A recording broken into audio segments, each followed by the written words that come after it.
안녕하세요. 여러분, 오늘의 천자문 사자는 제67화 사란사형입니다. 같을사, 난초란, 이사, 향기형이 되겠습니다. 이 사자를 직역하면은 이 난초와 같이 이 향기가 퍼진다가 되겠습니다. 이사자는 원래 뭔가 뚝뚝 떨어지다는 의미가 있습니다. 그래서 사형이라고 하면은 향기가 뚝뚝 떨어지다는 말로 해석이 가능하며, 또한 이 형이라는 이 자형 자체도 이 향기향과 소리성의 합성자로서 향기가 소리처럼 퍼져나간다는 뜻을 갖고 있습니다. 사란사형은 군자의 덕이 이 난향처럼 온 세상에 은은히 퍼지는 것을 빗댄 사자입니다. 이는 다음에 나올 사자 여송지성에서 변치 않는 군자의 절개를 사시사철 푸른 소나무에 빗댄 것과 대꾸를 이루는 문장이라 하겠습니다.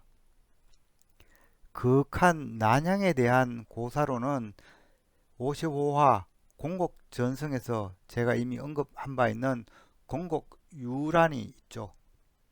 공자가 젊은 날 자신의 뜻을 펼치기 위해 30년간 천하를 주유하였으나 어떤 제후도 자신의 이상을 받아주지 않자 슬슬이 고향을 향하다가 어느 신곡에서 홀로 핀 난을 접하게 됩니다. 아무도 알아주지 않는 이곳에서 고고히 향을 내뿜는 난을 본 후에 이 공자께서는 큰 깨달음을 얻게 됩니다. 아무도 없는 공곡에서 묵묵히 향기를 발산하는 난에게서 남이 알아주지 않아도 고결한 태도를 잃지 않는 군자의 모습을 본 것입니다.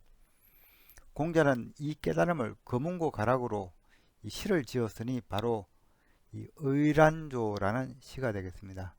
난에 의지하여 뜻을 세우다는 말인데요. 한번 읽어보겠습니다. 섭섭풍곡 광음 이후 서늘한 바람이 살랑이는 골짜기 날이 흐려지더니 비까지 내리는데 지자우기 원송우야 되돌아가는 일을 들판 멀리 비용한다. 하피창천 부덕기소 의하여 저 넓은 하늘 아래 거처할 곳은 구할 수 없고 소요구주 무유정처 구주를 돌아다녀도 머물 곳은 없구나. 세인 안패 부지현자 세상 사람들은 어둠에 가리워 현자를 몰라보고 영기섬에 일신장로 세월은 저 멀리 지나가고 이 한 몸 어느덧 늙었도다.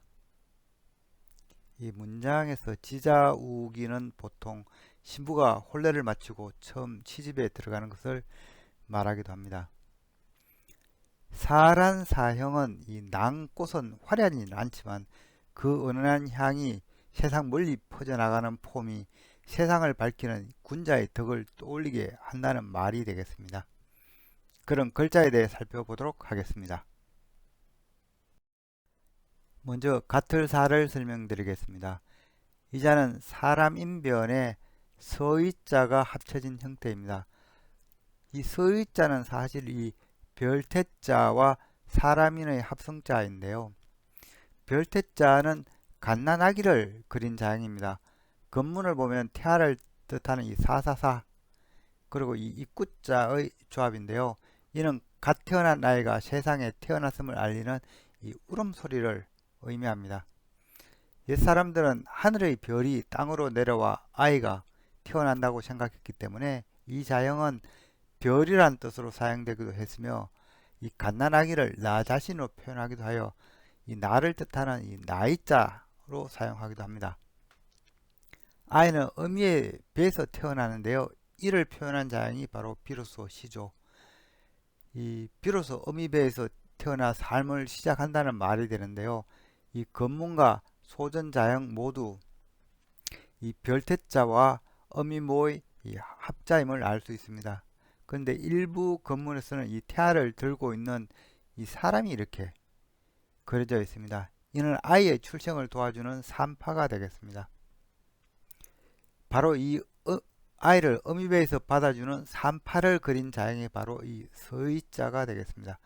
각골자를 보면은 이 태아를 손에 든 사람이 그려져 있습니다. 검문과 소전 모두 아이를 받아든 사람을 이렇게 우측에 배치하고 있는데요. 산파를 뜻하는 이 자형은 이제 주로 뭔가 역할을 하다, 도움을 주다는 어조사로 주로 사용되고 있습니다. 이를테면 뭐뭐로서, 뭐뭐로, 뭐뭐를 가지고, 뭐뭐에 따라, 뭐뭐 때문에, 뭐뭐로 인하여 등의 이 도구격 또는 이 원인을 뜻하는 어조사로 현재 널리 사용되고 있습니다. 그런데 이렇게 태어난 아이는 부모를 닮게 되죠. 이를 그린 자형이 바로 이 가틀사가 되겠습니다. 소전자형을 보면은 이 어버이를 뜻하는 이 사람인이 변에 배치되고 갓난아이를 뜻하는 이 사사사가 우측에 배치되어 이 서자와 이 자리가 바뀌어 있을 뿐입니다. 그리고 예서에서 이 사사사를 사이에 두고 이 두 사람을 양쪽에 세워 서로 닮았음을 강조한 형태가 오늘날의 이 자형이 되었습니다. 가틀사가 뜻하는 바는 같다, 비슷하다, 본떠다, 흉내내다, 상속하다, 뒤를 잇다 등이 되겠습니다. 다음 자는 난초란입니다. 이 자는 풀을 뜻하는 초두머리에 이 가르막을 란이 있는 형태입니다. 먼저 이 가로막을 란을 설명하기 전에 이 묶을 속을 아실 필요가 있는데요. 묶을 속은 나무 가지들을 묶은 것을 표현한 자형입니다. 그래서 그 의미가 묶다, 동요매다, 결박하다, 합치다, 묶음 등의 뜻을 갖고 있습니다. 이 묶을 속에 이 8팔이 합해진 자형이 바로 이 가릴간이 되는데요. 이 8팔은 두 팔을 펼친 것을 나타내는 자형이라고 이미 말씀드린 바 있는데요. 즉 묶은 나무 가지들을 풀어 펼쳤다는 말이 됩니다. 이런 나무 가지들을 펼친 발을 뜻하는데요. 발은 햇빛을 가리고 밖에서 집안을 들여다보지 못하게 하면서 어느 정도 통기와 채광이 되는 특징이 있죠. 그래서 이 자는 주로 가리다는 의미로 사용이 되고 있습니다. 그리고 이 가지들을 펼쳤다는 것은 그 중에서 뭔가를 고르다는 해석도 가능합니다. 그래서 이 가릴 가는 이 가리다는 뜻 말고도 선택하다, 고르다는 의미가 있습니다. 또한 종이가 없던 시대에 대나무로 만든 이 얇은 발은 서신을 전하는 용도로도 사용되었기 때문에 편지, 서찰의 의미도 있습니다. 가르막을 나는 이 가리는 발을 뜻하는 이 가릴 간과 문문자의 조합이죠. 즉 문 앞에 발을 들였다는 표현이 되는데요. 이는 통로를 뜻하는 문 앞에 발을 들였으니 출입을 막다는 의미로 해석이 됩니다. 그래서 이 가르막을 나는 그 의미가 가로막다, 차단하다, 이 드물다, 쇠퇴하다 등의 뜻을 갖고 있습니다. 그리고 이 가로막은 나무를 따로 나타내기 위해서 변에 이 나무목을 넣은 자형이 바로 이 난간란이 되겠습니다. 난초란은 소전에서 만들어진 자형인데요. 바로 이 문 안에서 키우는 풀을 뜻합니다. 가릴간이 햇빛을 가리는 발을 말하므로 반음지의 이 문안, 즉 이 방 안에서 키우는 풀을 뜻합니다. 즉 방 안에서 키우는 풀은 이 난초입니다. 옛날 문인들은 햇빛이 드는 창가에 난을 키웠습니다. 난은 그 재배 역사가 매우 오래되죠. 공식적으로는 기원전 6세기경 공자께서 이 군자를 난초에 비유한 이 문장이 최초의 기록이 되겠습니다. 다음 자는 이사자입니다. 이사자는 이 거기와 도끼근의 합자죠. 거기는 이 각골자를 보면 이 대나무를 엮어 만든 얼기설기한 이 우리가 물고기 잡는 이 족대 혹은 이 키 형태를 띠고 있습니다. 족대는 수렵과 채집을 하던 이 구석 시대에도 있었던 아주 오래된 사냥 도구죠. 그리고 키는 수확한 곡물의 알곡과 죽정이를 비중 차이로 흩뿌리며 분리하는 이 농사 도구입니다. 따라서 농경 문화가 아직 완전히 정착되지 않았던 이 신석시대 각골에서 보이는 자형은 이 족대로도 볼 수가 있겠습니다. 이 키 형태는 금으로 와서 이 키를 잡은 이 두 손을 뜻하는 이 밭들공자가 아래 들어가기 시작합니다. 그래서 이 형태가 오늘날 자형으로 따듬어졌습니다. 이 키는 그 음이 기였기 때문에 우리말에서 기라고 하면은 그것을 뜻하는 자형입니다. 그래서 기는 사실은 우리말에서 특별히 지칭되지 않는 뭔가를 가리킨데요. 아직도 일부 지방에서 사투리로 기라고 하면은 막연한 뭔가를 지칭하고 있기도 하죠. 그래서 이 키기자는 그것 아마도 혹은 이 어찌 장차 바야흐로 이해 등 이 다양한 뜻을 갖고 있습니다.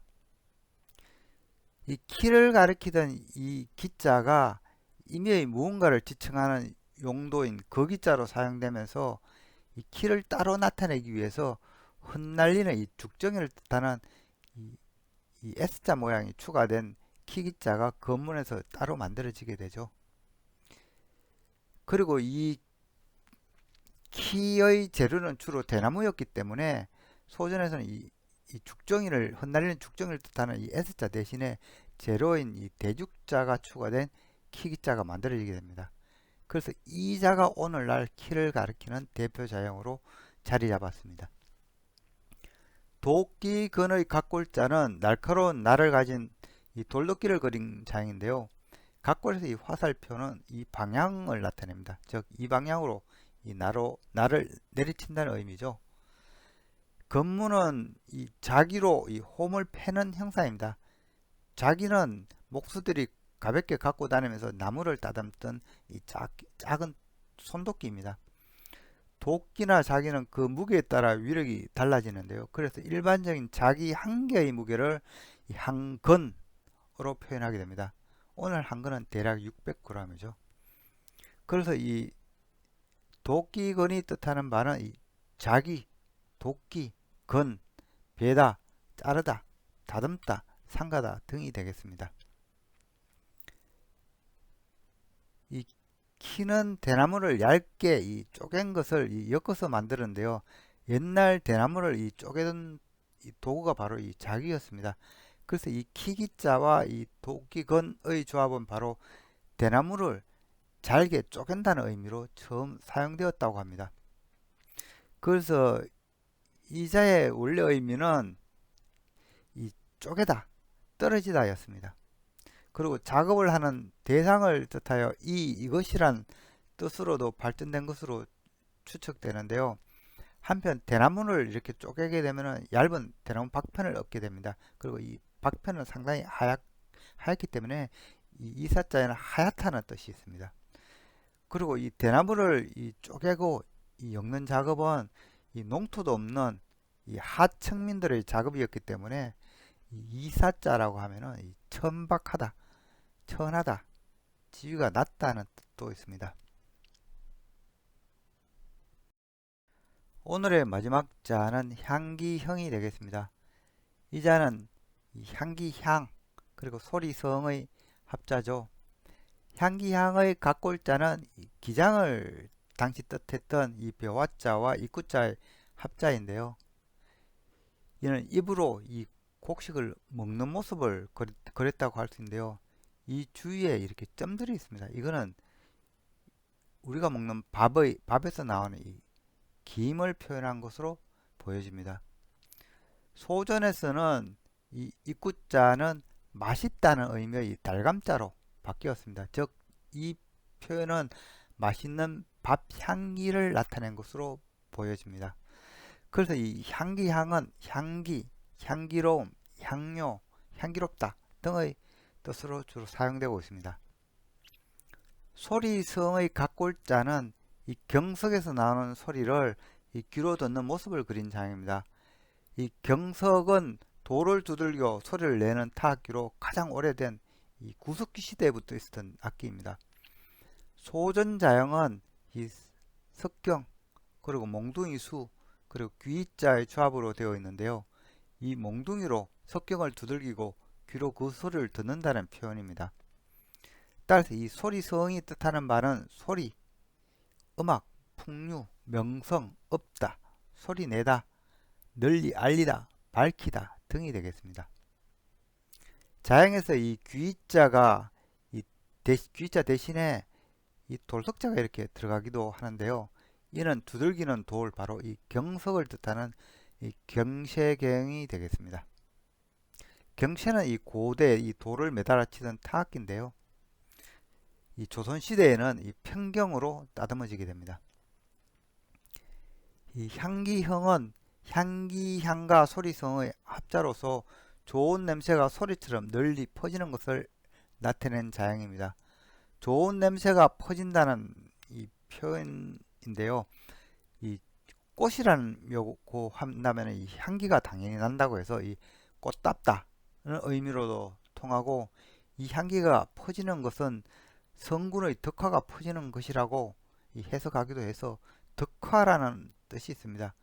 그래서 향기형이 뜻하는 말은 향기, 향내 또는 향내나다, 꽃답다, 덕화 등이 되겠습니다. 이상으로 오늘의 천자문사자 사란사형, 즉 군자의 덕이 난향처럼 세상에 퍼진다는 사자성어를 마치도록 하겠습니다. 군자의 덕은 사람들이 알아주지 않아도 세상에 퍼지고, 깊은 산속에 자라는 난 역시 사람들이 왕래하지 않아도 향기를 내뿜는다는 말이 이 공자가어에 나옵니다. 질환생어, 심림, 영지와 난초는 깊은 산속에서 자라나도 불이 무인이 불방, 사람이 없다고 향기가 나지 않는 것은 아니다.